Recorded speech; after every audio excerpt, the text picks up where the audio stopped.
दोस्तों, शहनाज गिल को लेकर, सिद्धार्थ शुक्ला की मां को लेकर, उनकी हेल्थ को लेकर, उनकी कंडीशन को लेकर इस बीच कोई अपडेट नहीं था।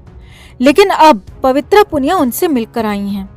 पवित्रा शहनाज के घर से होकर आई हैं और उसके बाद पवित्रा पुनिया ने जो दिल दहला देने वाली बात कही है उससे सभी फैंस का दिल बैठ गया है दोस्तों, क्योंकि शहनाज की हालत ठीक नहीं है, वो बदहवास है। पवित्रा पुनिया ने तो यहाँ तक कह दिया कि शहनाज को देखकर मेरी रूह कांप गई, उसकी हालत कैसी हो गई है और अब भी मेरा दिल उसके लिए रो रहा है। तो क्या क्या कहा पवित्रा पुनिया ने मिलकर आने के बाद, कैसी है शहनाज गिल और उनकी मां की हालत, आपको सब कुछ बताते हैं। आप भी वीडियो को लाइक और शेयर कर अपना प्यार और सपोर्ट जरूर दिखाएं और कमेंट कर अपनी बात, अपनी राय जरूर रखें। तो टीवी इंडस्ट्री के स्टार और बिग बॉस के साथ ही नागिन जैसे शोज में काम कर चुकी पवित्रा पुनिया सिद्धार्थ के जाने के बाद से ही बेहद दुख में है। पवित्रा ने भी सिड के साथ एक टीवी शो में काम किया था और वो लगातार सिद्धार्थ के बारे में सोचकर परेशान है। अब इस बीच पवित्रा पुनिया सिद्धार्थ के घर गईं और वहां शहनाज गिल और सिड की मां रीता शुक्ला से मुलाकात की। मुलाकात के बाद पवित्रा ने जो कहा वो जमीन खिसकाने के लिए, दिल दहला देने के लिए काफी था दोस्तों। पवित्रा पुनिया ने कहा कि उन्हें खुद सिड के जाने का दुख गम बर्दाश्त नहीं हो रहा था, वो खुद बेहद परेशान थीं। लेकिन जब उन्होंने सना की हालत देखी तो उनका दर्द, उनका दुख तो कुछ भी नहीं था। पवित्रा ने कहा कि मेरा गम तो शहनाज के सामने कुछ भी नहीं है, उसकी हालत जैसी है वो बयां करने लायक भी नहीं है। पवित्रा पुनिया ने बताया कि शहनाज गिल अब भी बदहवास है, उसके सामने क्या हो रहा है, कौन मिलने आ रहा है, उसे होश ही नहीं है। वो बीच बीच में अचानक ही रोने लगती है और अचानक ही गुमसुम हो जाती है। पवित्रा ने बताया कि सिद्धार्थ की बातें करते करते वो कभी जोर जोर से हंसने लगती है तो कभी अगले ही पल दहाड़े मारकर रोने भी लगती है। वो बेहद बुरी कंडीशन में है, उसकी हालत मुझसे देखी नहीं गई।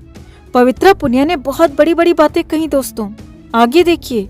पवित्रा ने कहा कि सना को खुद पता नहीं होता है कि अगले पल वो क्या करने वाली है, उसे कुछ भी होश नहीं है। उसकी हालत बिना पानी के तड़पने वाली मछली की तरह हो गई है, वो तड़प रही है, वो बिलख रही है। उसके पास कहने को बहुत कुछ है, वो कहना भी चाहती है, लेकिन जैसे ही मुंह खोलती है तो उसके आंसू उसे बोलने नहीं देते। उसके दिल का दर्द उसके शब्दों पर, उसके मन की तड़प उसकी बातों पर भारी पड़ जाती है। शहनाज गिल की आवाज नहीं निकलती क्योंकि वो झरझर रोना शुरू कर देती है। पवित्रा ने बताया कि वो शहनाज की ऐसी हालत देख नहीं पाई, उससे बर्दाश्त ही नहीं हो रहा था। लेकिन शहनाज गिल खुद कितना बर्दाश्त कर रही थी इसका अंदाजा सिर्फ लगाया जा सकता है दोस्तों। उसे देखकर मेरी रूह कांप गई, मेरे पैरों तले जमीन खिसक गई, मैं डर गई, घबरा गई। पवित्रा ने आगे बताया कि हालांकि परिवार का कहना है कि पहले से शहनाज की हालत कुछ ठीक है और अब वो खाना खा रही है और लगातार मेडिसिन भी ले रही है, लेकिन वो हाल फिलहाल पूरी तरह से ठीक हो पाएगी, वो काम पर जल्दी लौट पाएगी, अभी बिल्कुल भी कहा नहीं जा सकता। क्योंकि मैंने जी देखा उसके मुताबिक उसकी कंडीशन बिल्कुल भी ठीक नहीं है। जी हाँ, बिल्कुल भी ठीक नहीं है शहनाज की कंडीशन। पवित्रा पुनिया ने बताया कि हाँ, उनकी मां रीता शुक्ला की हालत ठीक है और रीता शुक्ला सामान्य बातें कर रही हैं, वो लोगों से मिल भी रही हैं और शहनाज का भी ध्यान रख रही हैं। रीता शुक्ला शहनाज को भी बेहतर होने के लिए मोटिवेट कर रही हैं, गम से बाहर निकलने के लिए प्रेरित कर रही हैं, लेकिन शहनाज चाह कर भी उससे बाहर नहीं आ पा रही है। पवित्रा ने बताया कि शहनाज की हालत बिल्कुल वैसी है जैसे उसके पास अब कुछ नहीं बचा, सब कुछ खत्म हो गया हो उसका।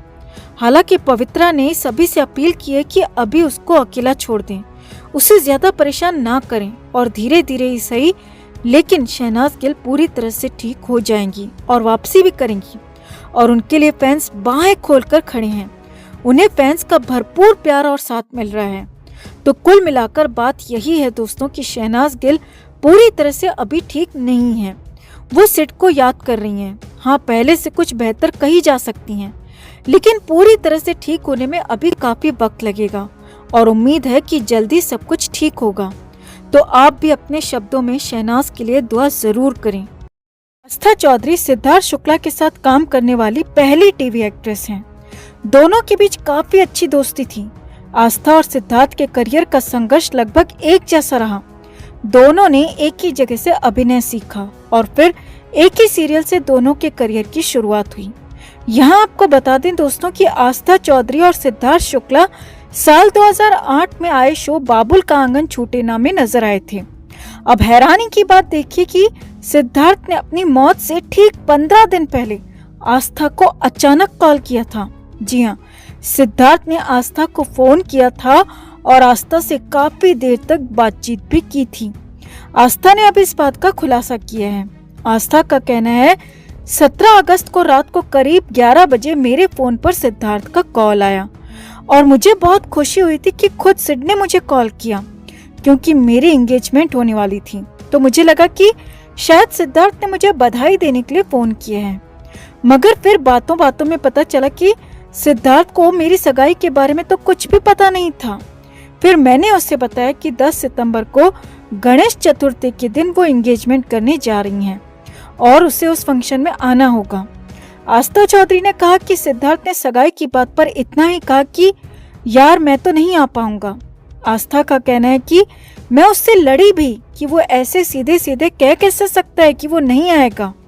आस्था ने आगे कहा, सिद्धार्थ बार बार एक ही बात कह रहा था कि पता नहीं आजकल क्यों मुझे बहुत डर लगता है, ऐसा लग रहा है कि जैसे मैं अकेला हूँ और मेरे आसपास कोई नहीं है। आस्था ने बताया कि मैंने उसे समझाया कि कोरोना काल में हर किसी के अंदर डर समा गया है, तू अपना ध्यान रखा कर और शूटिंग के लिए भी सेट में सबसे दूर दूर ही रहा कर। आस्था का कहना है कि सिद्धार्थ से मेरी साल में एक आध बार बात होती थी, कभी मैसेज पर तो कभी कॉल पर, वो भी बहुत कम टाइम के लिए, क्योंकि सिद्धार्थ दूसरी तरफ से सिर्फ हाँ या ना में बात करता था, कोई बात अपनी तरफ से करता ही नहीं था। लेकिन उस दिन सिद्धार्थ बहुत अलग था और सिद्धार्थ ने मुझसे काफी कुछ कहा। आस्था का कहना है कि काफी देर बात होने के बाद मैंने सिद्धार्थ को कहा कि अब तू सो जा, रात बहुत हो गई। तो उसने कहा कि यार डर लगता है कि कहीं सो गया तो सोता ही न रह जाऊं। आस्था का कहना है कि अब जब सिद्धार्थ नहीं है तो मेरे कानों में सिद्धार्थ के वो ही शब्द गूंजते हैं। आस्था ने बताया कि 2 सितंबर को जब मुझे सिद्धार्थ की खबर मिली तो मेरे पैरों तले जमीन खिसक गई।